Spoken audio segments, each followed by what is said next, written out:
നിന്റെ തന്തേര വകയാണോ ഈ ലാൽ സാർ. അപ്പോൾ ചേട്ടനായിരുന്നു എന്നെ മറ്റേ കൂടുതലും ഒരു മെന്റർ എന്നുള്ള രീതിയിൽ ആർട്ടിലോട്ട് വരാനും ഇതിനൊക്കെ ഹെൽപ്പ് ചെയ്തു. ലാലേട്ടൻ തന്നെ വിളിച്ചു ക്ഷമിക്കണം എന്നൊക്കെ പറഞ്ഞു. ഞാൻ പിന്നീട് മനസ്സിലാലോചിച്ചോ പുള്ളിയൊക്കെ നമ്മളെടുത്ത് ക്ഷമയൊക്കെ പറയേണ്ട എന്താ. അപ്പോൾ ജീവിച്ചിരിക്കുന്ന ആർട്ടിസ്റ്റുകൾക്കാണ് കാശിന്റെ ആവശ്യം. ശരിക്കും ആത്മകഥ ചിത്രങ്ങളിലൂടെ വിട്ടിട്ട് ഒരു കളി ഇല്ല. ഒരു ബ്രൗൺ സ്കിൻ ആളെന്നുള്ള രീതിയിലും അങ്ങനെ ഉണ്ടായിട്ടുണ്ട്. പിന്നെ ഒരുപാട്.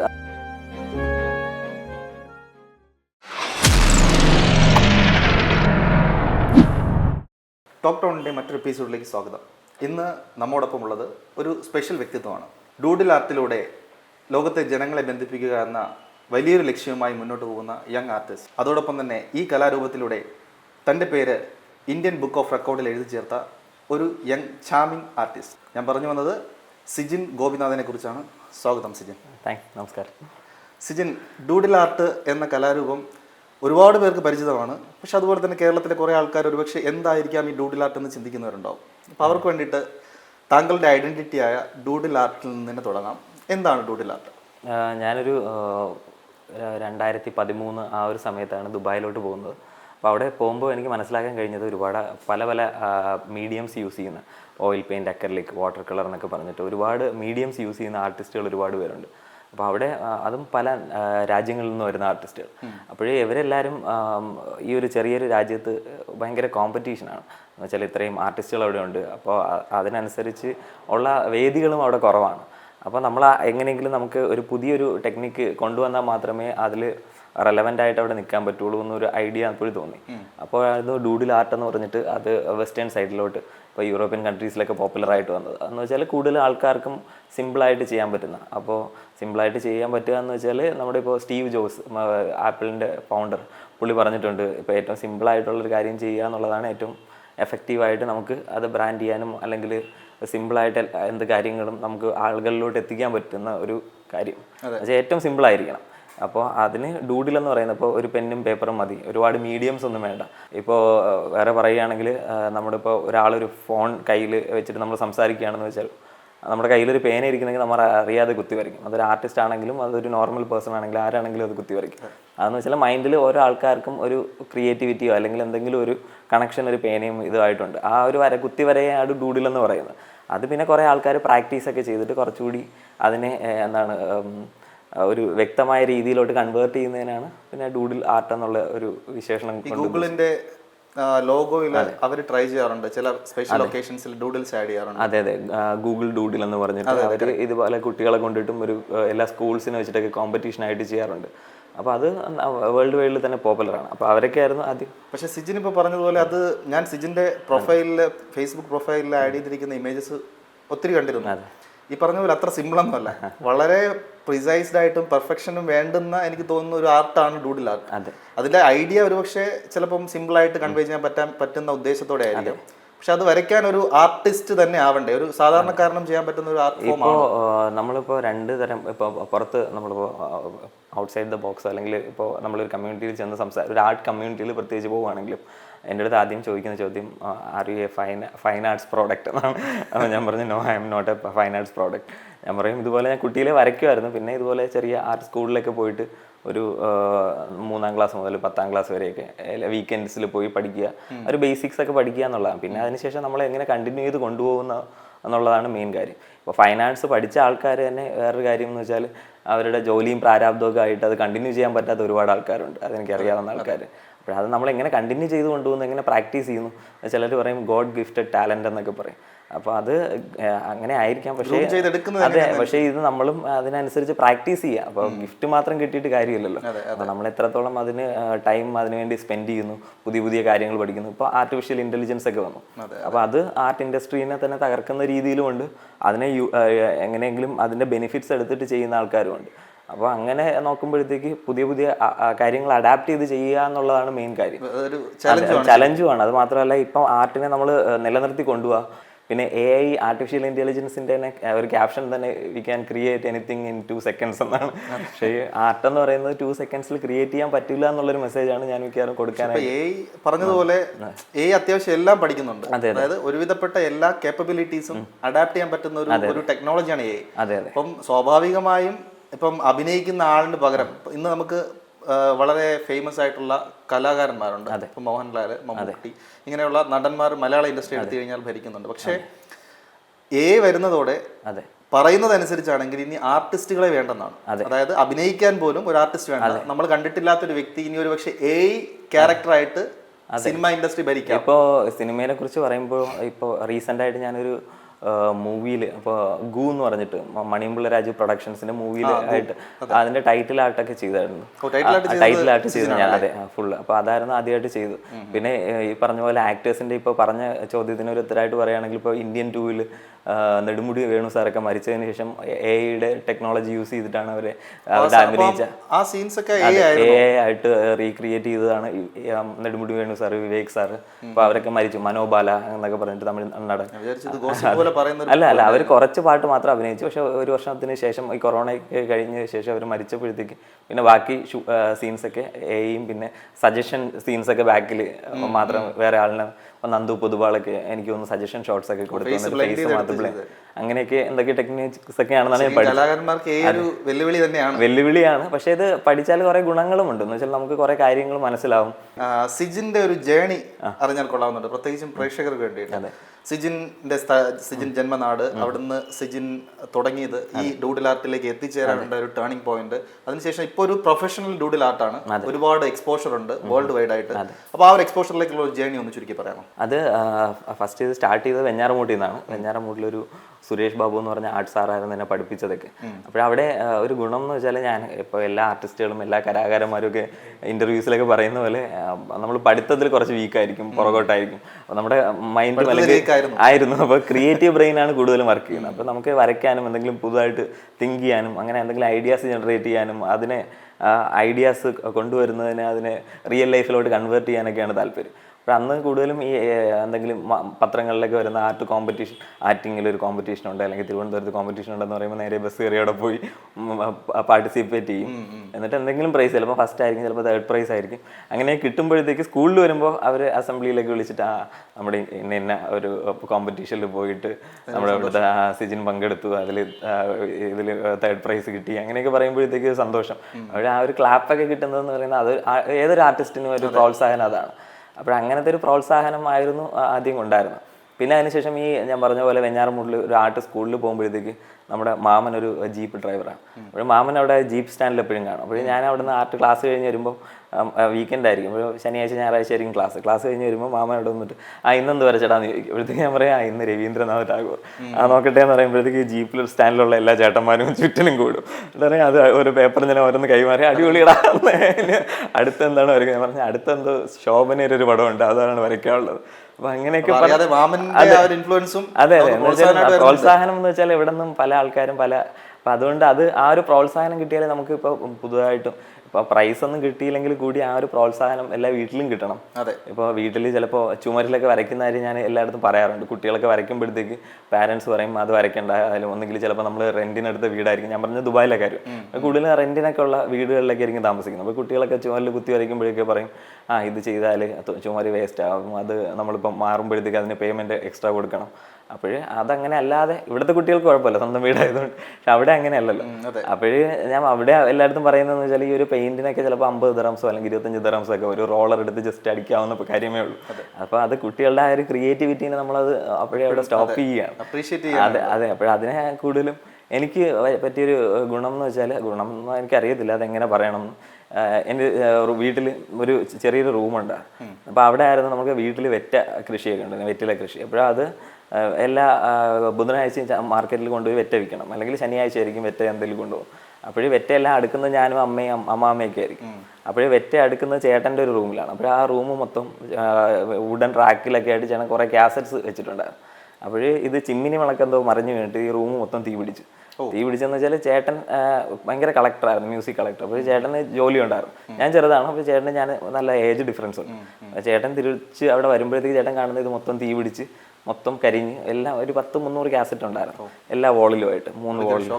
അതെ. അപ്പോൾ പിന്നെ അത് ചേട്ടൻ്റെ റൂമായിരുന്നു. അപ്പോൾ ഞാൻ എന്ത് ചെയ്യുമെന്ന് വെച്ചാൽ പിന്നെ ചേട്ടൻ കുറേ ആഴ്ച ഇത് വിഷമം കൊണ്ട് വരാതായി. അപ്പോൾ ഞാൻ ഇതിൽ നിന്ന് ചാർക്കോളൊക്കെ എടുത്തിട്ട് റൂമിൽ ഇങ്ങനെ കുത്തി വരയ്ക്കാൻ തുടങ്ങി. ആദ്യം എനിക്ക് പേടിയായിരുന്നു, എന്ന് വെച്ചാൽ അച്ഛൻ വന്നിട്ട് ബഹളം ഉണ്ടാക്കും, എന്തെങ്കിലും വഴക്ക് പറയും. അപ്പോൾ അച്ഛൻ ഒരു പ്രാവശ്യം അവിടെ നിന്ന് ഇങ്ങനെ നടന്നു വരുന്നുണ്ട്. അച്ഛൻ വന്ന് കുറച്ച് എന്നുവെച്ചാൽ ആൽക്കഹോളിക്കും അങ്ങനെയൊക്കെ ഉള്ളൊരു ഇതായിരുന്നു. അപ്പോൾ ആ ഒരു ഭയങ്കര പേടിയായിരുന്നു എനിക്ക്. അപ്പോൾ ഞാൻ വരയ്ക്കുമ്പോഴത്തേക്ക് ഇതിനെ അച്ഛൻ വന്ന് അടിക്കുമോ എന്നൊക്കെ ഉള്ളൊരു മൈൻഡിൽ വരും. അപ്പോൾ വന്നിട്ട് പുള്ളി ഇങ്ങനെ വന്ന് നോക്കിയിട്ട് അങ്ങ് പോയി, ഒന്നും പറഞ്ഞില്ല. അപ്പോൾ പിന്നെ ഞാൻ വീണ്ടും വരച്ച് അങ്ങനെ വരച്ച് കുറേ ആയപ്പോഴത്തേക്കാണ് എനിക്ക് വന്ന് ചേട്ടൻ വന്നിട്ട് പറഞ്ഞു, ചേട്ടൻ എന്നെ മറ്റേ മാഷിൻ്റെ അവിടെ കൊണ്ടുപോയി അവിടെ ആക്കി. അത് 3ാം ക്ലാസ്സോ 4ാം ക്ലാസ്സോ പഠിക്കുക.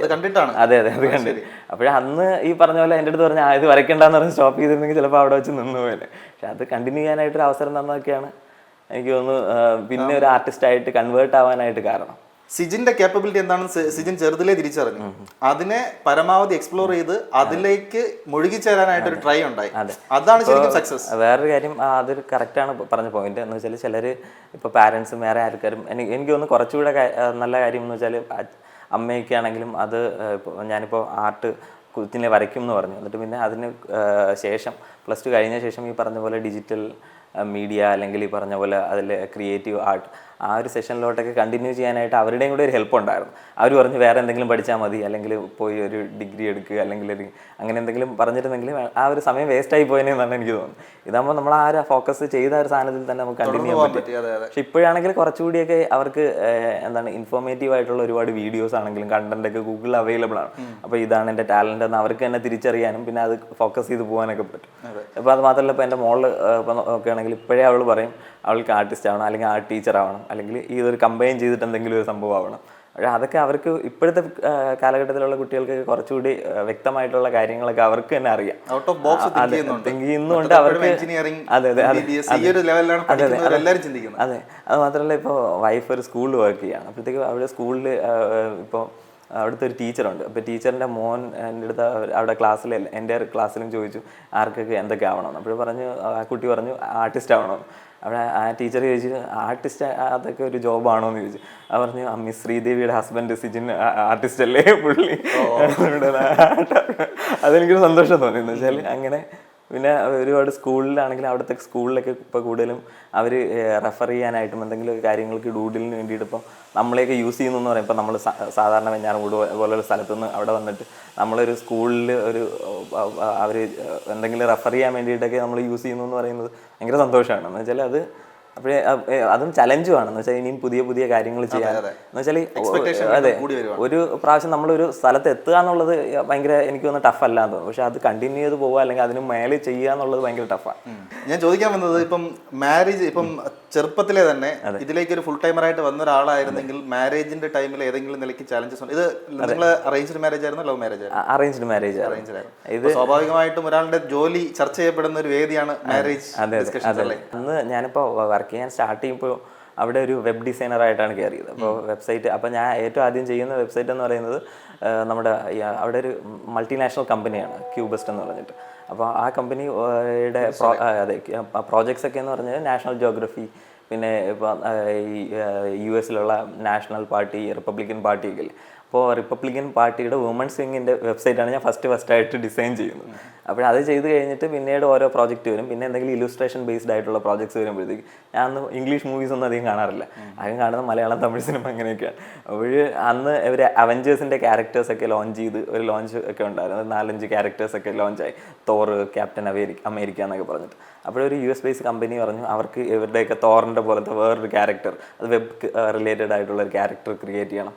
അപ്പോൾ ആ പ്രോജക്റ്റൊക്കെ എനിക്കാണ് വന്നത്. അപ്പോൾ എനിക്ക് അതിലൊക്കെ വർക്ക് ചെയ്യാൻ പറ്റി. അപ്പോൾ അതിലൊക്കെ വർക്ക് ചെയ്യാൻ പറ്റിയപ്പോൾ എൻ്റെ ഈ ആർട്ട് സ്കില്ലാണെങ്കിലും ഡിജിറ്റൽ സ്കില്ലാണെങ്കിലും എല്ലാം ഫുള്ളി എനിക്ക് കൂടുതലും അത് യൂസ് ചെയ്തിട്ട് പല പല കാര്യങ്ങൾ ക്രിയേറ്റ് ചെയ്യാൻ പറ്റി. അത് മാത്രമല്ല, ഒരു IT കമ്പനിയിൽ നമ്മൾ വർക്ക് ചെയ്യുമ്പോഴത്തേക്ക് ഗ്രാഫിക് ഡിസൈനർ എന്ന് പറയുമ്പോഴത്തേക്ക് ഒരു പ്രിൻറ്റ് മീഡിയയിൽ ഒതുങ്ങി നിൽക്കും. ഗ്രാഫിക് ഡിസൈനർ ആയിരുന്നെങ്കിൽ ഒരു നമ്മളൊരു 10,000 ഒക്കെ ആയിരിക്കും 2009 ഉള്ള സാലറി. പക്ഷേ അവിടെ ഈ ഒരു കമ്പനിയിലാകുമ്പോൾ 20-25 മേലെ ആയിരിക്കും സാലറി വരുന്നത്.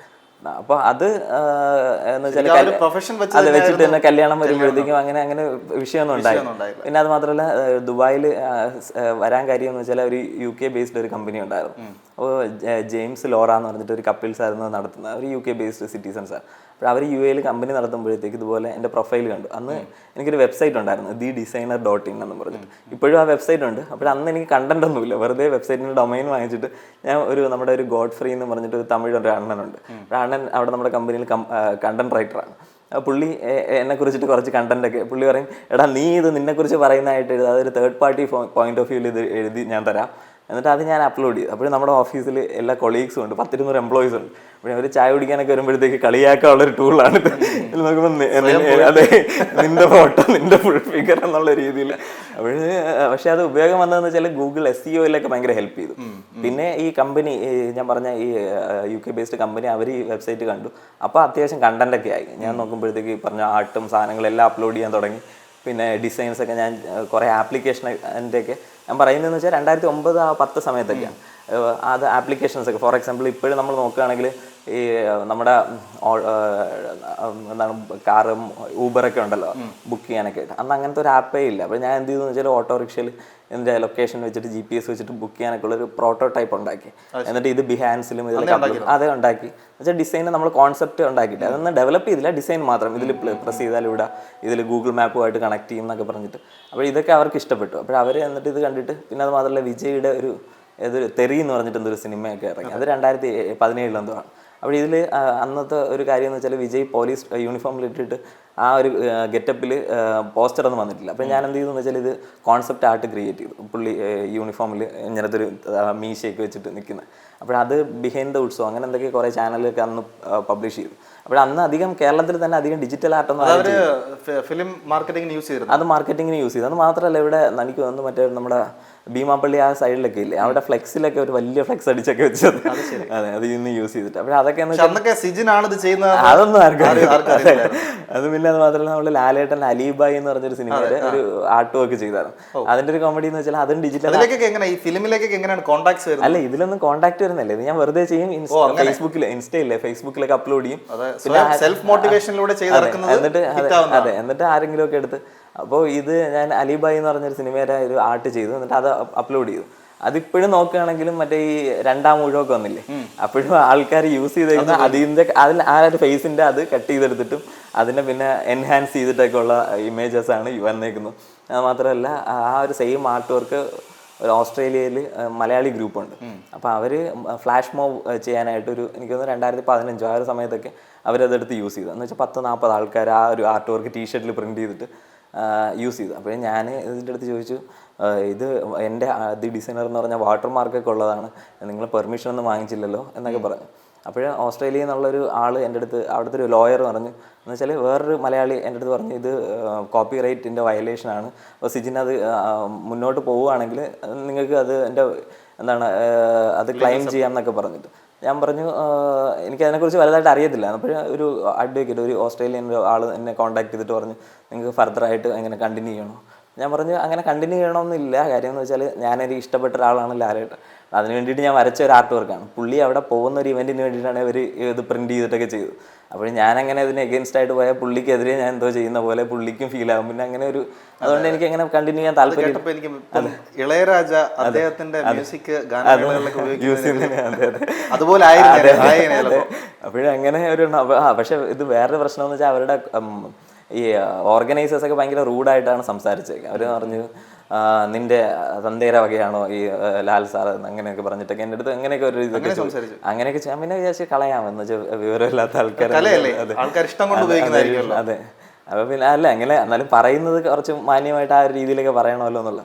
അപ്പോഴേ ഞാനിത് ലാൽ സാറിന്റെ അവിടെ പിന്നെ എനിക്ക് പുള്ളിനെ നേരിട്ട് കാണാൻ അവസരം കിട്ടിയപ്പോൾ ഞാൻ സ്ക്രീൻഷോട്ട് എടുത്തിട്ട് പുള്ളിനെ കാണിക്കുകയും.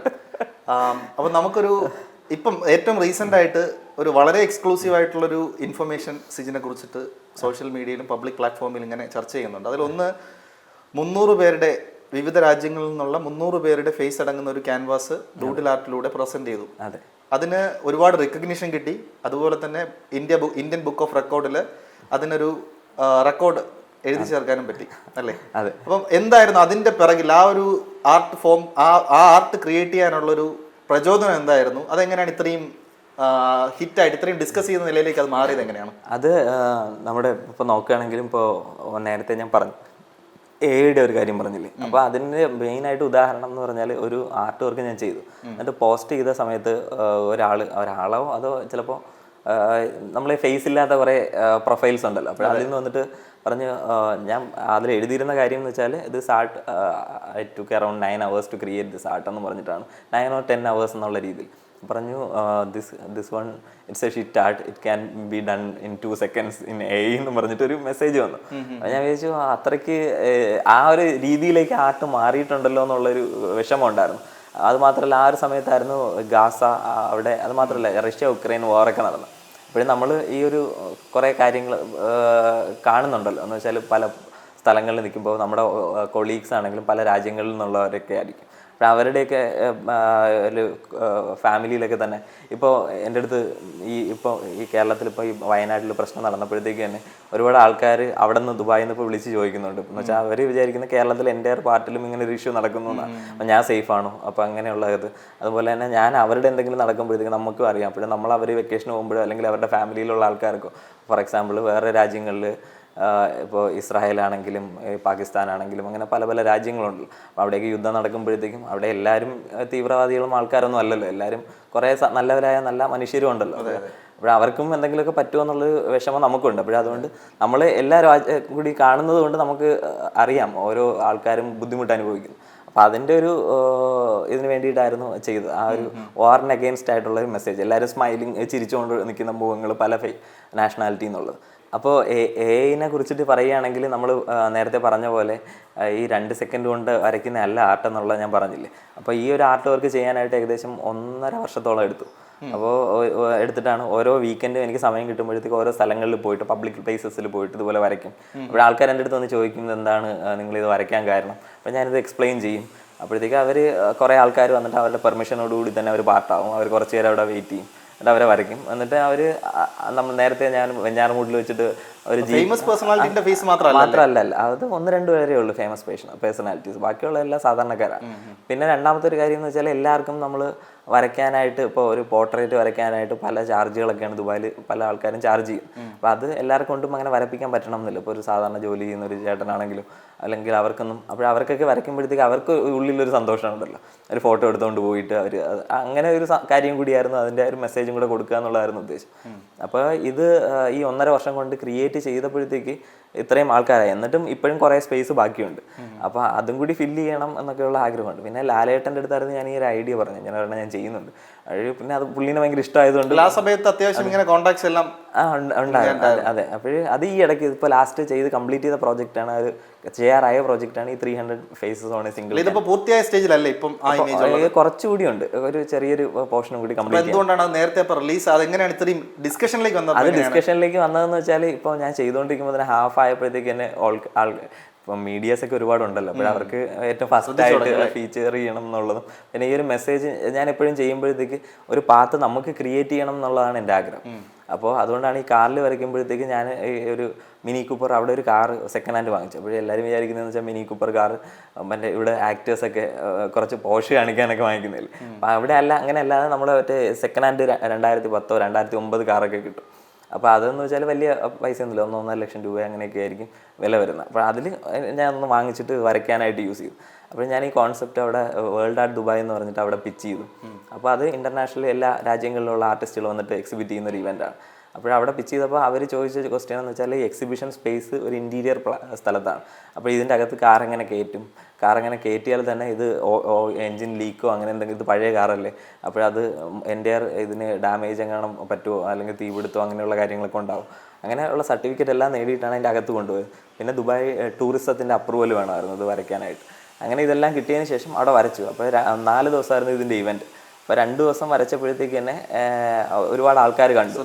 അപ്പോൾ അവർ പറഞ്ഞു എന്നാൽ 2 ദിവസം കൂടെ കണ്ടിന്യൂ, ഫുൾ ഡേ കണ്ടിന്യൂ ചെയ്യുക. അപ്പോൾ അത് കാണാനായിട്ട് ഒരുപാട് ആൾക്കാർ വന്നു. അന്ന് അധികം ആൾക്കാരും കാറിൽ വരയ്ക്കുന്നത് വളരെ ചുരുക്കം ആർട്ടിസ്റ്റുകളൊക്കെ ചെയ്യുന്നത്.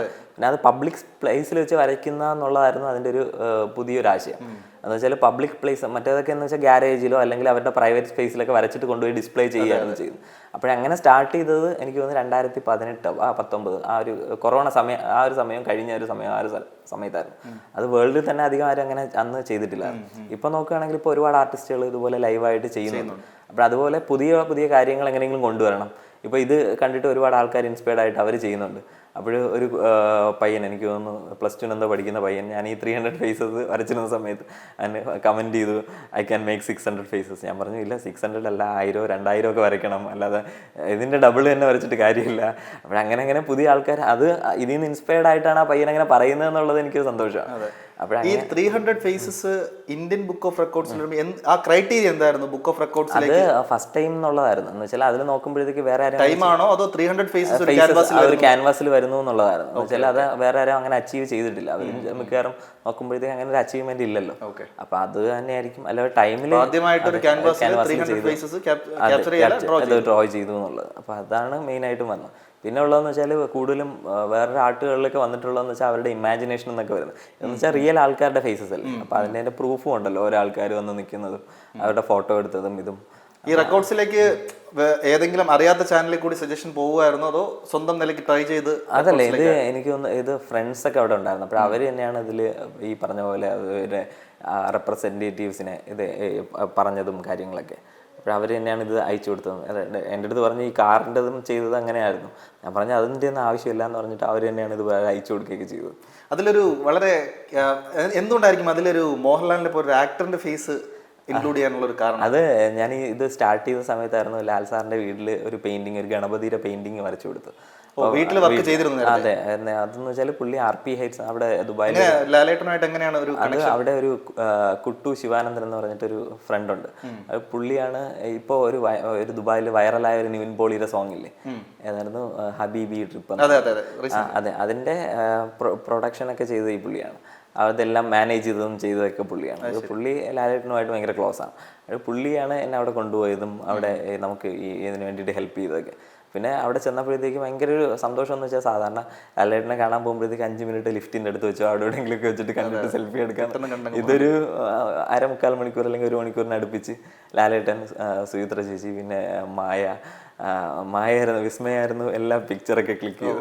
അത് ഭയങ്കര സന്തോഷമായിരുന്നു. എന്നിട്ട് എല്ലാം ഇത് മതിയോ ഇനി വേണോ എന്നൊക്കെ ചോദിച്ചിട്ട് ആ ഒരു സമയത്തായിരുന്നു പുള്ളിക്കാരി ലാലേട്ടൻ്റെ മോള് ഒരു ബുക്ക് എഴുതിയത്. ഒരു ഡൂഡിലൊക്കെ വന്നിട്ട് പോയംസ് ഒക്കെ വെച്ചിട്ട് ഒരു ബുക്ക് ലോഞ്ച് ചെയ്ത്. ഞാൻ അതിനെക്കുറിച്ച് സംസാരിച്ചു. അപ്പോൾ വൈഫും ഉണ്ടായിരുന്നു. അപ്പോൾ വൈഫും അതിനെക്കുറിച്ചിട്ട് വിസ്മയരോട് സംസാരിച്ചുകൊണ്ടിരുന്നു. അപ്പോൾ ലാലേട്ടൻ ഇതെല്ലാം അവിടെ നിന്ന് കേട്ടുകൊണ്ടിരിക്കുകയാണ്. എന്നിട്ട് നമ്മൾ ഇറങ്ങിയതിന് ശേഷമാണ് നമ്മൾ ഓർത്തത് ഈ പുള്ളീനെ കാണാനല്ലേ നമ്മൾ വന്നത്. നമ്മൾ അതിലോട്ട് ഭയങ്കര എന്ന് വെച്ചാൽ ഭയങ്കര സിമ്പിൾ ആയിട്ടുള്ള ആളായിരുന്നു. എന്ന് വെച്ചാൽ നമ്മൾ ആദ്യം ആ കൊറോണ കഴിഞ്ഞ സമയത്താണ് പോയത്.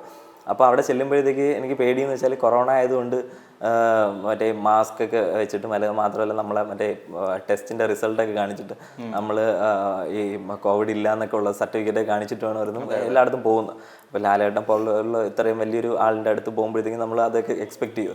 അതുകൊണ്ട് ഒരു പുള്ളി ചെരുപ്പൊക്കെ ഇട്ടിട്ട് നമ്മൾ വന്നപ്പോഴത്തേക്ക് പുള്ളി പറഞ്ഞ് ചെരുപ്പിട്ടിട്ട് കയറി മോനെ. ഞാൻ പറഞ്ഞു വേണ്ട എന്ന് പറഞ്ഞ് നമ്മൾ പുറത്ത് ചെരുപ്പൊക്കെ ഇട്ടിട്ട് അകത്ത് കയറിയപ്പോൾ ലാലേട്ടൻ്റെ വീട്ടിൽ അവർ പിറ്റേന്ന് എനിക്കൊന്ന് മരക്കാർ സിനിമയുടെ പിറ്റേന്ന് സ്ക്രീനിങ് എന്തോ ആയിരുന്നു ചെന്നൈയിൽ വെച്ചിട്ട്. അപ്പോൾ അതിനുവേണ്ടി പിറ്റേന്ന് പോകാനായിട്ടുള്ള തിരക്കിലായിരുന്നു. അപ്പോൾ സാധനങ്ങളൊക്കെ ഉണ്ടായിരുന്നു. അപ്പോൾ പറഞ്ഞ് മോനെ വീട് മൊത്തം നാശമായി കിടക്കുകയാണ്, ക്ഷമിക്കണം എന്നൊക്കെ പറഞ്ഞു. ഞാൻ പിന്നീട് മനസ്സിലാലോചിച്ചോ പുള്ളിയൊക്കെ നമ്മളടുത്ത് ക്ഷമയൊക്കെ പറയേണ്ട എന്താ ആവശ്യം. പുള്ളി ഇങ്ങനെ പറഞ്ഞിട്ട് നമ്മൾ ചെല്ലുമ്പോഴത്തേക്ക് നോക്കുമ്പോൾ വിസ്മയ അവിടെ ഇരിക്കുന്നു വെറുതെ സാധാരണ പോലെ. എന്ന് വെച്ചാൽ നമ്മൾ സാധാരണ വീട്ടിലേക്ക് പോകുമ്പോഴത്തേക്ക് നമ്മൾ എക്സ്പെക്ട് ചെയ്യുന്നതെന്ന് വെച്ചാൽ ഭയങ്കര ലക്ഷറി ആയിട്ടൊക്കെ ഇരിക്കും. അത് ഇത് ഭയങ്കര താഴെ ഇരിക്കുന്നു. അവിടെ നോക്കുമ്പോൾ അവിടെ ഒരു വേറൊരു കൂട്ടുകാരി എന്തോ ഇരിക്കുന്നു, അവിടത്തേക്ക് സംസാരിച്ചുകൊണ്ടിരിക്കുന്നു. നമ്മൾ വന്നപ്പോഴത്തേക്ക് ഞാൻ ഈ ബുക്കിൻ്റെ കാര്യം പറഞ്ഞപ്പോൾ ലാലേട്ടൻ തന്നെ വിളിച്ചു എന്നിട്ട് സംസാരിക്കുകയൊക്കെ ചെയ്തു മോളുമായിട്ടൊക്കെ. അപ്പോൾ നമ്മൾ ചോദിച്ചു പ്രണവ് എവിടെയെന്ന് ചോദിച്ചാൽ പറഞ്ഞ് ഫ്രാൻസിലെവിടെ പോയേക്കാണ്, അവിടെ എന്തോ ട്രക്കിങ്ങിനോ എന്തൊക്കെ. അങ്ങനെ പിന്നെ നമ്മുടെ സുചിത്ര ചേച്ചിയൊക്കെ ആദ്യമായിട്ടായിരുന്നു മീറ്റ് ചെയ്യുന്നത്. അവർ ഇൻ്റർവ്യൂസിനും അങ്ങനെയൊക്കെ കണ്ടിട്ടുള്ളൂ. പുള്ളിക്കാരി നല്ല എന്ന് വെച്ചാൽ എൻ്റെ ഒരു ബുക്കുണ്ടായിരുന്നു, എൻ്റെ ആർട്ടുകൾ എല്ലാം ചെയ്തൊരു ബുക്ക്. അത് മറിച്ച് നോക്കി. അതിൽ മറിച്ച് വെച്ച് നോക്കുമ്പോഴത്തേക്കും ഓരോ ആൾക്കാരെ കാണുമ്പോഴത്തേക്ക് ഇത് നന്നായിട്ടുണ്ട്, ഇത് കുറച്ച് നന്നായിട്ടുണ്ടെന്ന് പറയും. അപ്പോൾ അതിലൊരു പേജ് മറിച്ചപ്പോൾ അതിൽ ലൂസിഫറിൻ്റെ ഒരു ആർട്ട് ഞാൻ ചെയ്തിട്ടുണ്ട്. അപ്പോഴത്തേക്ക് പറഞ്ഞ് ഞാനും ഉണ്ടല്ലോ ലൂസിഫർ. ലാലേട്ടൻ ഫാനാണോ? അതെ, പിന്നെ ഉറപ്പായിട്ടും. ലാലേട്ടൻ ഇപ്പം 2-3 ദിവസമായിട്ട് വളരെയധികം ചർച്ച ചെയ്യപ്പെട്ടുകൊണ്ടിരിക്കുകയാണല്ലോ. പിന്നെ ഉറപ്പായിട്ടും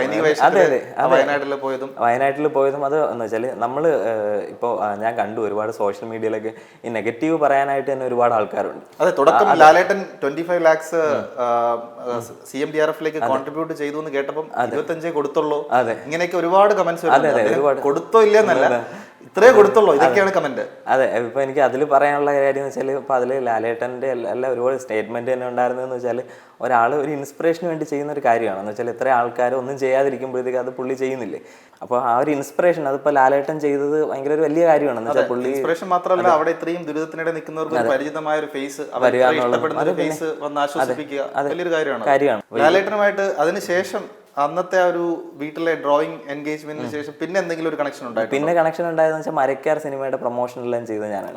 ഈ നേരത്തെ പറഞ്ഞ മിനി കൂപ്പർ കാറിൽ തന്നെ എല്ലാം ആ സിനിമയുടെ മൊത്തം. പക്ഷെ ആ സിനിമ എനിക്കൊന്നും നല്ലപോലെ പോയില്ലാന്ന് തോന്നുന്നു. പക്ഷെ മൊത്തത്തിൽ ഈ പറഞ്ഞ ആർട്ട് ഭയങ്കര ശ്രദ്ധിക്കപ്പെട്ടു. അതെനിക്ക് തോന്നുന്നു സൈന ലാലേട്ടൻ വഴി വന്നതാണോ? അതെ, അത് ലാലേട്ടനും ഈ പറഞ്ഞ നേരത്തെ പറഞ്ഞ ഫ്രണ്ട് വഴിയും കൂടി വന്നതാണ്.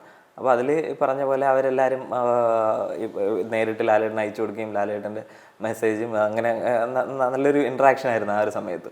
അതായിരുന്നു പിന്നെ ഇതുവരെയും ചെയ്തില്ല. ഇനിയിപ്പോൾ ബറോസ് ഒക്കെ ചെയ്യുമ്പോഴത്തേക്ക് എന്തെങ്കിലും ഒരു കോൺസെപ്റ്റ് എനിക്കായിട്ട് ഓണം റിലീസാണ്. അപ്പോൾ അതിന് വേണ്ടിയിട്ട് എന്തെങ്കിലും അത് എൻ്റെതായിട്ടുള്ള രീതിയിൽ ഒരെണ്ണം ചെയ്യണം എന്ന് താല്പര്യമുണ്ട്. ഇങ്ങനെ ചെയ്തിട്ട് അതെ അതെ ശരി. ഇനി നമുക്ക് ആർട്ടിന്റെ കുറച്ച് ഡീറ്റെയിലിങ്ങിലോട്ട് വരാം. ഡൂഡിൽ ആർട്ട് അല്ലാണ്ട് ഏതെങ്കിലും ആർട്ട് ഫോംസ് ട്രൈ ചെയ്തിട്ടുണ്ടോ? അതോ അതിപ്പോ സമാന്തരമായിട്ട് ഇതിനോടൊപ്പം ഇപ്പോഴും കൊണ്ടുപോകുന്നുണ്ടോ? ഇപ്പോൾ നേരത്തെ ചെയ്തതെന്ന് വെച്ചാൽ ഓയിൽ പെയിന്റ്, മറ്റേ വാട്ടർ കളർ, അങ്ങനെയൊക്കെയുള്ള പെൻസിൽ ഡ്രോയിങ്. ഓയിൽ പെയിന്റ്സ് അധികം ഇൻസ്റ്റാഗ്രാമിലൊന്നും പ്രൊഫൈൽ അതിൽ കൂടുതലും പണ്ട് ചെയ്തതാണ്. എന്ന് വെച്ചാൽ പഠിക്കുന്ന സമയത്ത് ഇതിന്റെ ടെക്നിക്സ് അറിയാൻ വേണ്ടിയിട്ടും അങ്ങനെയൊക്കെ. ഇപ്പൊ മെഴ്സിഡീസിന്റെ ഞാൻ പ്രൊഫൈൽ കണ്ടിരുന്നു, അതിൽ CNN ഫീച്ചർ ചെയ്തിരുന്നു അല്ലേ, മെഴ്സിഡീസിൽ ഒരു ആർട്ട് ചെയ്തത്, ഡൂഡിൽ ആർട്ട്. അപ്പം അതെങ്ങനെയായിരുന്നു? മെഴ്സിഡീസ് ഡയറക്റ്റ് കോണ്ടാക്ട് ചെയ്യുമായിരുന്നു? ആ ഒരു അതൊരു ചെറിയൊരു സ്റ്റോറി എന്ന് പറയുന്നത്, ഈ ഞാൻ നേരത്തെ മിനി കൂപ്പറിൽ വരച്ച കാര്യം പറഞ്ഞില്ല, അപ്പോൾ അത് കണ്ടിട്ട് അവിടുത്തെ ഒരു ന്യൂസ് പേപ്പർ ഫീച്ചർ ചെയ്തു. ആ ഫീച്ചർ ചെയ്ത് കണ്ടിട്ടാണ് CNN ടീം എന്നെ കോൺടാക്ട് ചെയ്തത്. അപ്പോൾ CNN ടീം കോൺടാക്ട് ചെയ്തിട്ട് എൻ്റെ അടുത്ത് പറഞ്ഞു, Sijin can you make an art work on a car, so will come and feature you എന്ന് പറഞ്ഞു. അപ്പോൾ ഞാൻ പറഞ്ഞു ഓക്കെ. ഇല്ലില്ല, അപ്പോഴും ഞാൻ പറഞ്ഞു ഓക്കെ എന്ന് പറഞ്ഞു. എന്നിട്ട് ഞാൻ പറഞ്ഞ് കുറേയൊക്കെ ആലോചിച്ച് നോക്കിയപ്പോൾ പറഞ്ഞു അത് ചെയ്യാൻ ഭയങ്കര ചലഞ്ചായിരുന്നു. എന്ന് വെച്ചാൽ അതിൻ്റെ മെറ്റീരിയൽസും അതിൻ്റെ ആദ്യം മിനി കൂപ്പറിൻ്റെ കോസ്റ്റ് എല്ലാം, കാറിൻ്റെ അല്ല മെറ്റീരിയൽസിൻ്റെ കോസ്റ്റ് എല്ലാം കവർ ചെയ്തത് വേൾഡ് ആർട്ട് ദുബായ് ആ ഒരു എക്സിബിഷൻകാരായിരുന്നു. പക്ഷേ ഇതിൽ ചെയ്യാനായിട്ട്, ഇവർക്ക് വേണ്ടിയിട്ട് ചെയ്യാനായിട്ട് ഞാൻ എൻ്റെ കയ്യിൽ നിന്ന് പോക്കറ്റിൽ നിന്ന് പൈസ എടുത്ത് ചെയ്യണമല്ലോ. മാത്രമല്ല നമ്മൾ ഇതിന് വേണ്ടിയിട്ട് ഫണ്ട് കണ്ടുപിടിക്കണം. അപ്പോൾ ഞാൻ പറഞ്ഞു അങ്ങനെ ഒരെണ്ണം എനിക്ക് പറ്റത്തില്ല, ഞാൻ വേണമെങ്കിൽ വോളിൽ ഒരു ആർട്ട് വർക്ക് പറയാം. അവരെന്നെ ഇങ്ങനെ കുറച്ച് നേരം നോക്കിയിട്ട് പറഞ്ഞു, Sijin are you joking, there is millions of artist art work.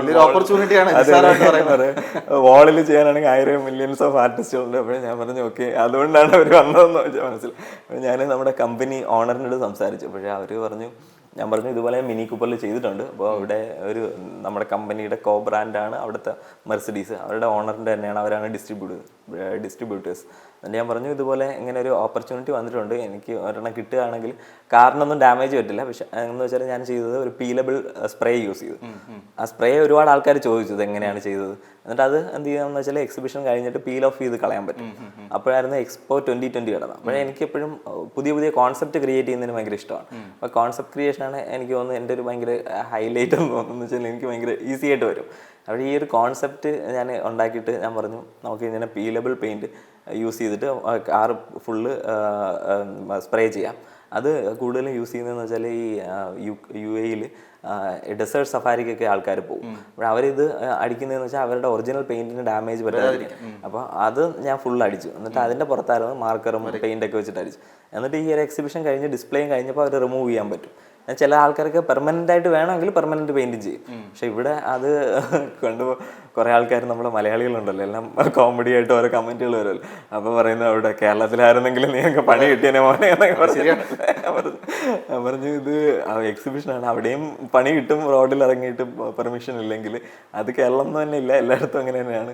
പക്ഷെ അവിടെ നമ്മളൊരു എക്സിബിഷൻ സ്പേസിന്റെ അകത്ത് ഇത് ഡിസ്പ്ലേ ചെയ്യുക എന്നുള്ളത് മാത്രമല്ലേ ഉള്ളൂ. റോഡിൽ ഓടിക്കണമെങ്കിലും ഈ ബെൻസിൽ ഡ്രോ ചെയ്തതും ലൈവ് ആർട്ടായിരുന്നോ അതോ ആർട്ട് ചെയ്ത് ഡിസ്പ്ലേ ചെയ്യുമായിരുന്നു? അത് ഓൾറെഡി ലൈവ് ആർട്ടല്ല, അവർക്ക് ഷൂട്ടിങ്ങിന് വേണ്ടിയിട്ട് ഒരു സ്പേസിൽ ഇട്ടിട്ട് അവരുടെ മുന്നേ വെച്ചിട്ട് വരയ്ക്കുകയാണ് ചെയ്തത്.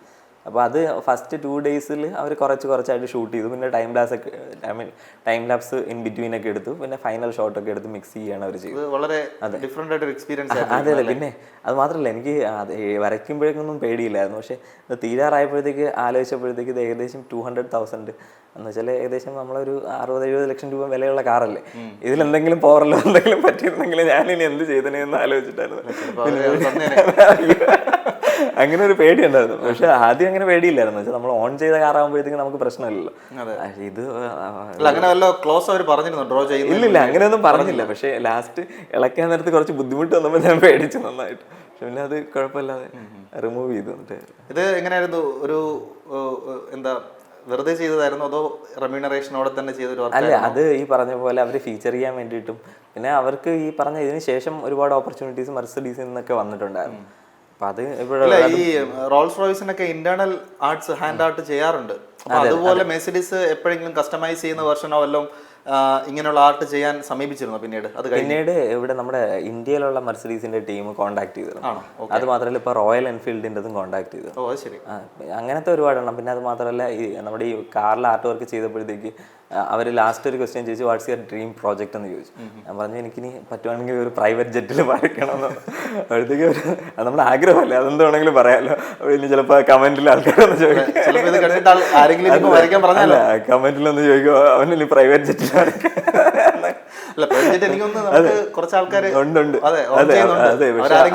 അതല്ല. അപ്പോഴ് എൻ്റെ ഒരു അതെ അല്ല അപ്പോഴ് എന്തോ പറ്റിയെന്ന് വെച്ചാൽ ഇത് എനിക്കൊന്ന് 24 ന്യൂസ് ആണെന്ന് തോന്നുന്നു അവിടെ ഫീച്ചർ ചെയ്തു.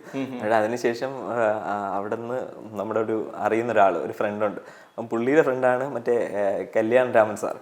പുള്ളിക്ക് എന്തോ ഒരു ഹെലികോപ്റ്റർ വന്നിട്ട് പുള്ളി പറഞ്ഞ് ഇതിൻ്റെ ഫുള്ള് പ്രപ്പോസലായിക്ക് നമ്മൾ അയച്ചു കൊടുക്കാം, എന്നിട്ട് പുള്ളിക്ക് ഇഷ്ടപ്പെടുകയാണെങ്കിൽ.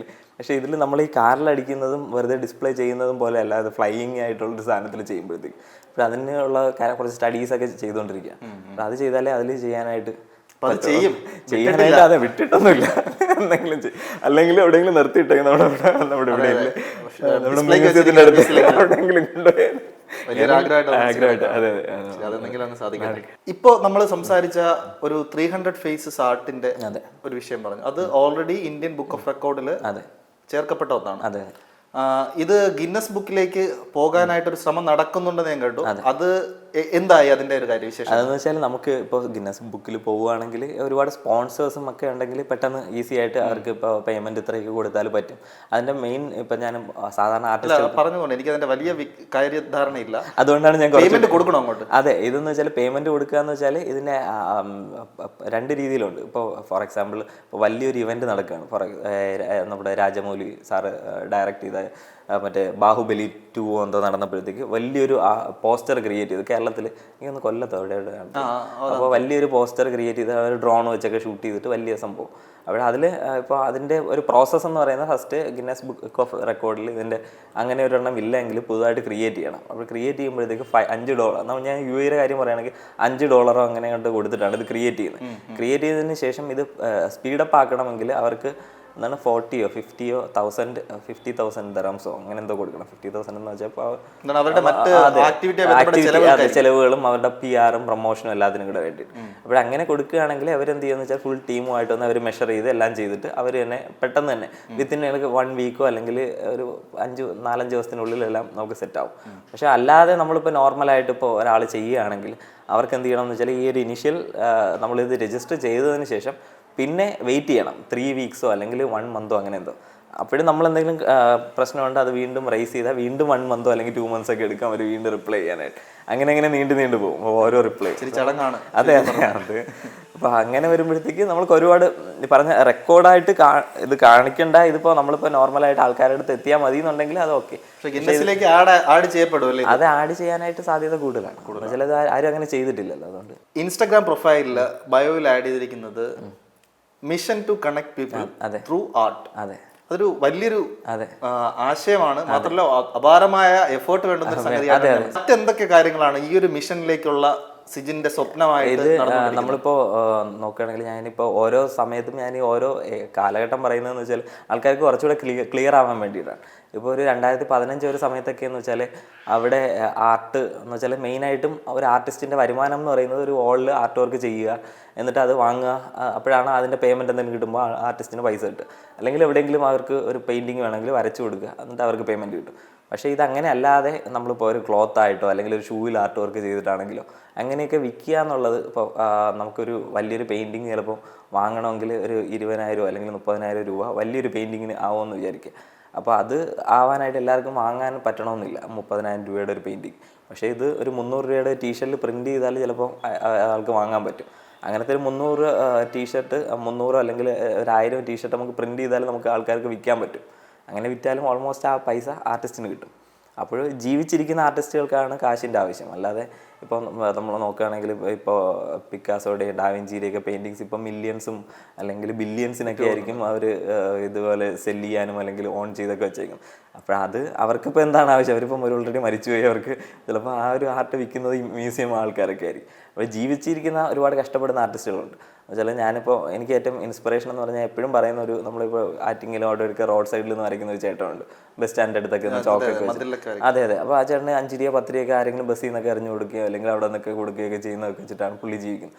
അപ്പോൾ അങ്ങനെയൊക്കെ ഉള്ളവരൊക്കെയാണ് ആർട്ടിൻ്റെ റവന്യൂ ആവശ്യം.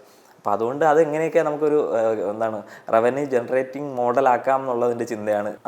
വളരെ ഇൻട്രസ്റ്റിംഗ് ആയിട്ടുള്ള കുറേ പെയിന്റിങ്സ്, കുറേ ഡ്രോയിങ്സ് ഇൻസ്റ്റാഗ്രാം പ്രൊഫൈലിലൂടെ ഷെയർ ചെയ്തിട്ടുണ്ട്. അപ്പോൾ അതിൽ വളരെ എനിക്ക് ക്യാച്ചി ആയിട്ട് തോന്നി. ക്യാച്ചി എന്ന് പറയാൻ അതിന് കാരണം ആ പിക്ക് മാത്രമല്ല, അതിൻ്റെ കൂടെ ആഡ് ചെയ്ത ഒരു മ്യൂസിക്, അത് ആ ഇമേജിന് കൊടുക്കുന്ന ഒരു ഫീല്, ഭയങ്കര എൻഹാൻസ്മെന്റ് ആണ് ആ ഇമേജിന് കൊടുക്കുന്നത്. ഞാൻ ആ ഇമേജ് ഒന്ന് കാണിക്കാം.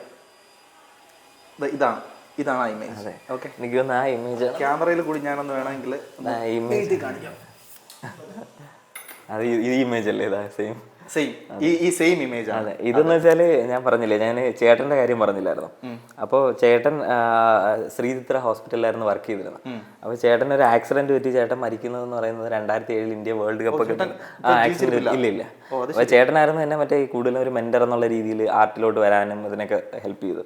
അപ്പോൾ ഇത് നോക്കുകയാണെങ്കിൽ കാറ് വണ്ടി ആക്സിഡന്റ് പറ്റി. ഒരു ആക്സിഡന്റ് എന്ന് വെച്ചാൽ റോഡ് ആക്സിഡന്റ് ആയിരുന്നു. അപ്പോൾ വണ്ടി ഇടിച്ച് മരിക്കാം. അപ്പോൾ അതിന്റെ ഒരു കോൺസെപ്റ്റ് ആയിരുന്നു ഇതിൽ ക്രിയേറ്റ് ചെയ്തത്. എന്ന് വെച്ചാൽ ആ ഒരു കാറ് വന്നിട്ട് ഇടിക്കുന്നു, ചേട്ടന് തെറിച്ച് വീഴുന്ന ഒരു രീതിയും. പിന്നെ അത് മാത്രമല്ല, അന്ന് എൻ്റെ ഞാനൊരു കുട്ടിയായിരുന്നു, ഞാൻ പറഞ്ഞില്ലേ അന്ന് സ്കൂളിൽ പഠിക്കുകയായിരുന്നു. ഒരു മെൻ്റൽ ട്രോമ അതിൻ്റെ കൂടെയൊക്കെ കൊണ്ടുപോകുന്നു. അപ്പോൾ ഈ ഒരു ആർട്ടിൽ എന്ന് വെച്ചാൽ ഈ ഒരു കാറ് ചിലപ്പോൾ ഒരു പുഷ് ചെയ്ത് വിടുന്ന ഒരു കോൺസെപ്റ്റും, പിന്നെ ഇത് വേണമെങ്കിൽ ഈ ഒരു വിരൽ നോക്കുകയാണെങ്കിൽ ചേട്ടൻ്റെ തലയിലോട്ട് ടച്ച് ചെയ്യുന്നത് അതൊരു ഡെസ്റ്റിനി വേണമെങ്കിൽ ആയിട്ട് നമുക്ക് കാണാം.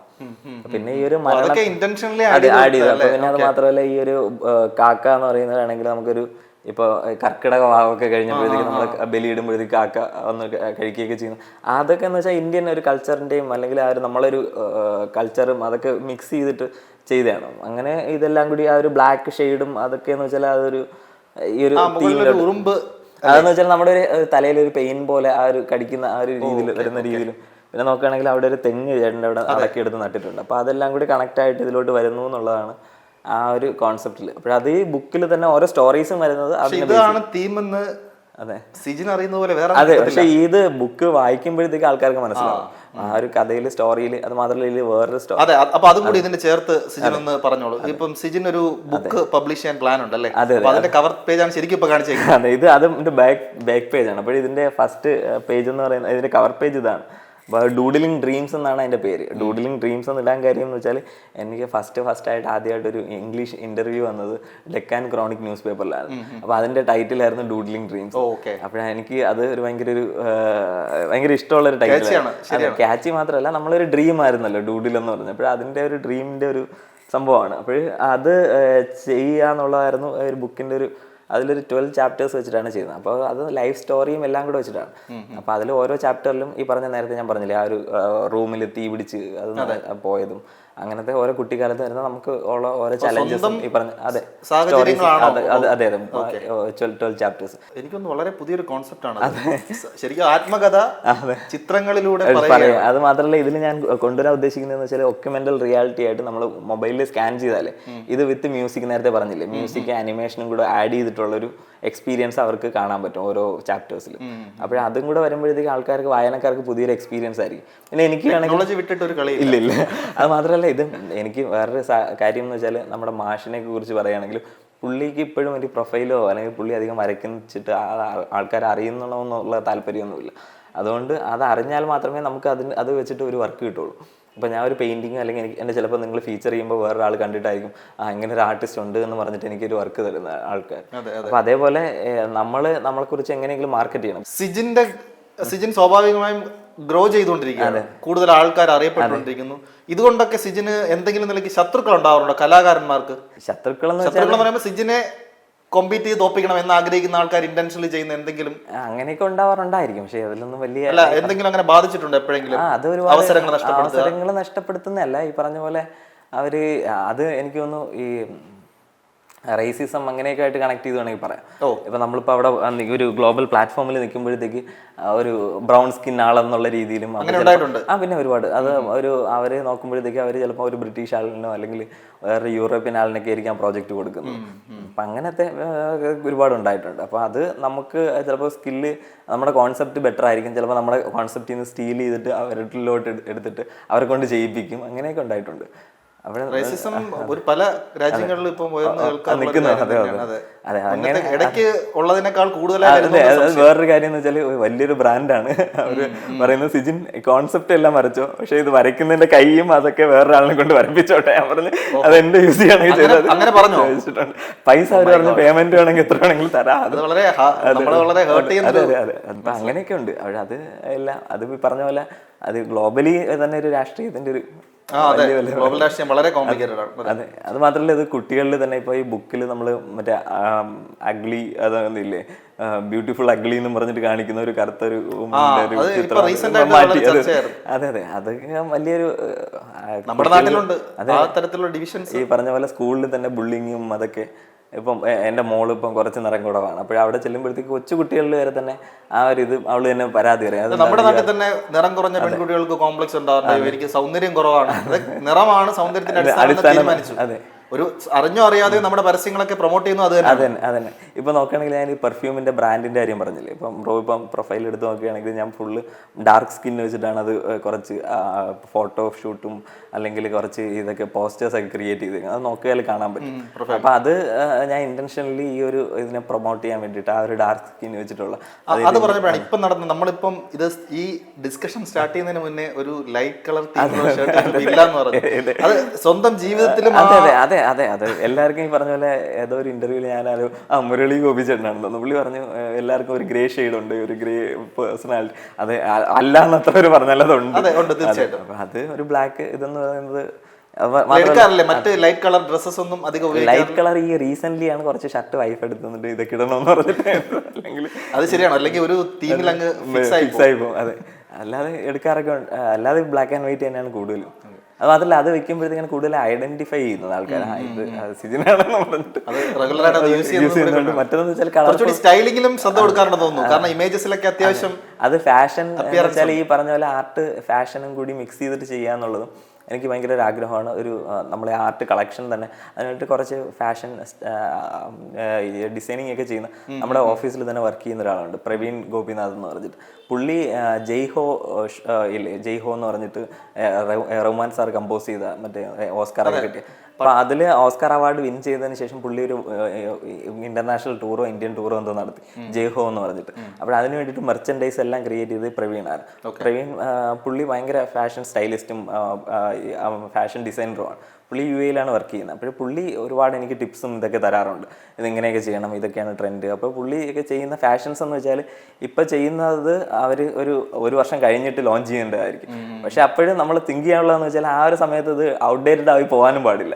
ഇവർ എപ്പോഴും എഹെഡ് ആയിരിക്കും അവർ ചിന്തിക്കുന്നതും. എന്ന് വെച്ചാൽ അവർക്ക് പ്രൊഡക്ഷൻ സമയം ഇപ്പോഴും ചെയ്തിട്ട് പ്രൊഡക്ഷൻ സമയം 3 to 6 മാസം വേണം എന്നിട്ട് ഇത് ലോഞ്ച് ചെയ്യാനായിട്ട്. അപ്പോഴവർ ചില ഇമേജസ് ഒക്കെ കാണുമ്പോൾ ഒരു മെന്റലിസ്റ്റിന്റെ ഒക്കെ ലുക്ക് തോന്നിയിട്ടുണ്ട്. അതെ, അത് മെന്റലിസം. അവിടെ നമ്മളൊരു ഫ്രണ്ട് ഉണ്ട് മെന്റലിസ്റ്റ് മഹേഷ് എന്ന് പറഞ്ഞിട്ട്, അത് ദുബായിൽ അത്യാവശ്യം ഫേമസ് മെന്റലിസ്റ്റാണ്. പുള്ളിയും ഈ പറഞ്ഞ പോലെ ഇടയ്ക്ക് നമ്മൾ ഫ്രണ്ട് ആയതുകൊണ്ട് സംസാരിക്കുക അങ്ങനത്തെ കാര്യങ്ങളൊക്കെ ചെയ്യാറുണ്ട്. പിന്നെ അത് മാത്രമല്ല നമ്മൾ ഈ വെബ് ആൻഡ് മൊബൈൽ ആപ്ലിക്കേഷൻ ചെയ്യുമ്പോഴത്തേക്ക് നമ്മളെപ്പോഴും ക്രിയേറ്റ് ചെയ്യുന്ന ഒരു വെബ്സൈറ്റ് ക്രിയേറ്റ് ചെയ്യുമ്പോഴത്തേക്കും നമ്മൾ യൂസർ സൈക്കോളജി തിങ്ക് ചെയ്തിട്ടാണ് ഇതിൽ കിഡ്സ് ആയിരിക്കും യൂസ് ചെയ്യുന്നത്. ഇത് വലിയ ആൾക്കാർക്ക് വേണ്ടിയിട്ടുള്ളതാണ്. ഇവർ ഇവിടെ ക്ലിക്ക് ചെയ്ത് ഇങ്ങനെ പോകും. അപ്പോഴേ അവർക്ക് ഈ ഒരു ഇമേജ് ആയിരിക്കും ഇഷ്ടം എന്നൊക്കെ ഉള്ളത് നമ്മൾ പ്രീ ജഡ്ജ് ചെയ്യണം. എന്നാലേ നമുക്ക് അവരുടെ അത് ബ്രോയ്ക്ക് ചിലപ്പോൾ ഈ കളറായിരിക്കും ഇഷ്ടപ്പെടുന്നത്, അല്ലെങ്കിൽ നിങ്ങൾ 2 മിനിറ്റിന് മുമ്പ് അത് ക്വിറ്റായി പോകും എന്നൊക്കെ ഉള്ള ആ ഒരു ജഡ്ജിങ് ഒക്കെ അങ്ങനെയുള്ളത്. അതെ, പ്രൊഫഷണൽ ആയതുകൊണ്ട് മനസ്സിലാവും. അപ്പോൾ അങ്ങനെയുള്ളത് കൊണ്ട് നമുക്ക് കുറച്ചുകൂടി അങ്ങനെ ചെയ്യാൻ പറ്റില്ല. അവിടെ അപ്പം ദുബായില് ഗോൾഡൻ വിസ കിട്ടിയതായിട്ടും ഞാൻ മനസ്സിലാക്കിയിട്ടുണ്ട്. ഈ ഗോൾഡൻ വിസ മുന്നേ കൊടുത്തിരുന്ന വളരെ പ്രൊണൗൺഡ് ആയിട്ടുള്ള ആൾക്കാർക്കായിരുന്നു. ഇപ്പോ എനിക്ക് തോന്നുന്നു സിജിന് ഇത് കിട്ടിയത് ഒരു സ്പെഷ്യൽ ടാലൻസ് ഉള്ള ആൾക്കാർക്ക് കൊടുക്കാൻ തുടങ്ങിയതിന് ശേഷമാണ് അല്ലേ? അപ്പൊ അതിന്റെ ഫസ്റ്റ് ഗ്രൂപ്പിൽ തന്നെ ഗോൾഡൻ വിസ കിട്ടിയ ആളാണ്. എങ്ങനെയായിരുന്നു അതിന്റെ എക്സ്പീരിയൻസ്, അതിന്റെ ബെനിഫിറ്റ്സ് എങ്ങനെയൊക്കെ? അതെന്ന് വെച്ചാല് നമ്മൾക്ക് ഈ പറഞ്ഞ പോലെ നമ്മുടെ പ്രൊഫൈല് ബിൽഡ് ചെയ്യുക, പ്രൊഫൈൽ ക്രിയേറ്റ് ചെയ്യുക എന്നുള്ളതും അത് മാർക്കറ്റിങ്ങും എല്ലാം ഈ പറഞ്ഞ പോലെ ഈ ആക്ടേഴ്സ് ആണെങ്കിലും മൂവി ഫീൽഡിലൊക്കെയാണെന്ന് വെച്ചാൽ അവർക്ക് സ്പെഷ്യൽ ടീം തന്നെ ഉണ്ടാവുമായിരിക്കും ഈ പറഞ്ഞ പോലെ PR ചെയ്യാനും അങ്ങനെയൊക്കെയുള്ള കാര്യങ്ങൾ. ആർട്ടിസ്റ്റ് എന്ന് പറയുന്നത് നമ്മളിപ്പോൾ നോക്കുകയാണെങ്കിൽ ഏറ്റവും ബേസിക് ആയിട്ട് നിൽക്കുന്ന അല്ലെങ്കിൽ താഴെ നിൽക്കുന്ന ഒരു കാറ്റഗറിയാണ്. അപ്പോൾ അവർക്ക് അങ്ങനെ ഒരു ഭയങ്കര ഒരു സോഷ്യൽ മീഡിയ ടീമോ അങ്ങനെയൊന്നും കാണത്തില്ല. അപ്പോൾ നമ്മൾ ഈ ഉള്ളതെല്ലാം കൂടി ഗ്രൂപ്പ് ചെയ്തിട്ട് എന്തെങ്കിലും ഈ പറഞ്ഞ പോലെ ഒരു ഡോക്യുമെൻ്റ് ആക്കിയിട്ട് നമ്മൾ പ്രൊഫൈൽ ക്രിയേറ്റ് ചെയ്യുക എന്നുള്ളതാണ് ഫസ്റ്റ് സ്റ്റെപ്പ്. പിന്നെ നമ്മൾ ഇതിൽ ഈ പറഞ്ഞ പോലെ അവർ ചിലരൊക്കെ എന്ന് വെച്ചാൽ ചൂസ് ചെയ്യും. എന്നിട്ട് അവർ ഈ പറഞ്ഞ പോലെ അവർക്കൊരു ദുബായ് ഗവൺമെൻറ്റിൻ്റെ ഒരു പോർട്ടലുണ്ട്. ആ പോർട്ടലിൽ നമ്മൾ അപ്ലോഡ് ചെയ്യുക വിത്ത് ഫോട്ടോ. ഇപ്പോൾ പറഞ്ഞ ആക്ടേഴ്സിനൊക്കെ ആണെങ്കിൽ കൂടി അവർക്ക് ഈ പറഞ്ഞ ഒരു ഏജൻസി ഉണ്ട്. ആ ഒരു ഏജൻസി എന്ത് ചെയ്യുമെന്ന് വെച്ചാൽ ഇത്ര ദിർഹംസ് ചാർജ് ചെയ്തിട്ട് എന്നിട്ട് അവർ ഓഫർ ചെയ്യും, നിങ്ങൾ അവിടെ വരുമ്പോൾ നമ്മളെ കുറിച്ചിട്ട് നമ്മുടെ ഈ ടീമിനെ കുറിച്ചിട്ട് ഇത്ര പറയണം എന്നൊക്കെ പറഞ്ഞിട്ടാണ് എടുത്തു കൊടുക്കുന്നത്. പക്ഷേ ഞാൻ സ്വന്തമായിട്ട് തന്നെ ഈ പറഞ്ഞ പോലെ അതിൽ അപ്ലോഡ് ചെയ്തു. എന്നിട്ട് അവർ വിത്തിൻ 2-3 ഡേയ്സിൽ നമുക്ക് എന്ന് വെച്ചാൽ with all the news coverages എല്ലാം നമ്മൾ അപ്ലോഡ് ചെയ്യും. അപ്പോൾ അങ്ങനെ ചെയ്യുമ്പോഴത്തേക്ക് അവർ ഫുള്ള് ചെക്ക് ചെയ്യും. എന്നിട്ട് ചെക്ക് ചെയ്തതിന് ശേഷം നമ്മൾ എലിജിബിൾ ആണെങ്കിൽ അവർ തരും. മിക്കവാറുള്ള കുട്ടികൾക്കൊക്കെ ഒരുപാട് കിട്ടിയിട്ടുണ്ട്. കുട്ടികൾക്കെന്ന് വെച്ചാൽ ഈ പറഞ്ഞ പോലെ 10ലും +1-നും +2-നൊക്കെ പഠിക്കുന്നത്. അപ്പോൾ അവർ ആ ഒരു പ്രായം കൂടെ കൺസിഡർ ചെയ്തിട്ടാണ് കൊടുക്കുന്നത്. ഈ ഒരു പ്രായത്തിൽ അവർ ഇത്രയും ക്രിയേറ്റീവ് ആണെങ്കിൽ അവർക്ക് കൊടുക്കാം എന്നുള്ളൊരു. അപ്പോൾ അതിൻ്റെ ബെനിഫിറ്റ് എന്ന് വെച്ചാൽ ഇപ്പോൾ ഒരു കുട്ടിക്ക് കിട്ടുകയാണെങ്കിൽ അതിൻ്റെ പാരൻസിനും കിട്ടും. അവർ UAE നിൽക്കുന്നവർ മാത്രം ആവണമെന്നില്ല, ഇന്ത്യയിൽ നമ്മുടെ മലയാളികളാവാം, എവിടെ നിൽക്കുന്നവർ വേണമെങ്കിലും ആവാം, അവിടെ നിൽക്കുന്നവർക്കാണെങ്കിലും ചെയ്യാം. ഗോൾഡൻ വിസ കൊണ്ടിട്ട് UAE എന്തൊക്കെ അഡ്വാൻറ്റേജസ് ആണ്? ഇപ്പോൾ ഈ പറഞ്ഞ പോലെ നേരത്തെ ലൈവ് പെയിന്റിംഗ് ഒക്കെ ചെയ്യാൻ പോകുമ്പോഴത്തേക്ക് ഒരുപാട് ആക്ടിവിസ്റ്റ് ഒക്കെ ഇപ്പോൾ വേൾഡ് വൈഡ് ആയിട്ട് ഈ പറഞ്ഞ പോലെ പെയിന്റ് കലക്കി അവിടെ ഒരു സ്കൾപ്ചറിന്റെ പുറത്ത് വയ്ക്കുക, പിന്നെ മോണോലിസയുടെ പെയിന്റിങ്ങിലൊക്കെ അവരെന്ന് വെച്ചാൽ റീസെന്റ് ഇപ്പോൾ ചെയ്തു. അതെന്ന് വെച്ചാൽ ഈ ഗ്ലോബൽ വാർമിങ്ങിനെതിരേക്കുള്ള മെസ്സേജ് കൊടുക്കുക എന്നൊക്കെ ഉള്ള ചിന്തയിലാണ് അവർ ചെയ്തത്. അപ്പോൾ അത് നമ്മളും അതുപോലെ ചെയ്യുമോ എന്നുള്ള ഒരു കൺസേൺ എപ്പോഴും അവിടുത്തെ ഗവൺമെന്റിനും സെക്യൂരിറ്റി ഓഫീസേഴ്സിനൊക്കെ കാണും. അപ്പോൾ അതുകൊണ്ട് അവരെന്ത് ചെയ്യുന്നത് വെച്ചാൽ നമ്മുടെ ബാക്ക്ഗ്രൗണ്ട് സ്റ്റഡിയും ബാക്ക്ഗ്രൗണ്ട് ചെക്കിങ്ങും, നമ്മളെന്തെങ്കിലും വയലൻ്റ് ആയിട്ടുള്ള ആളാണോ, നമ്മളിതുപോലെ എന്തെങ്കിലും അങ്ങനെയൊക്കെ ചെയ്യുന്ന ആളാണോ എന്ന് ചെക്ക് ചെയ്തിട്ട് അതിന് കുറേ ടൈമുണ്ട്.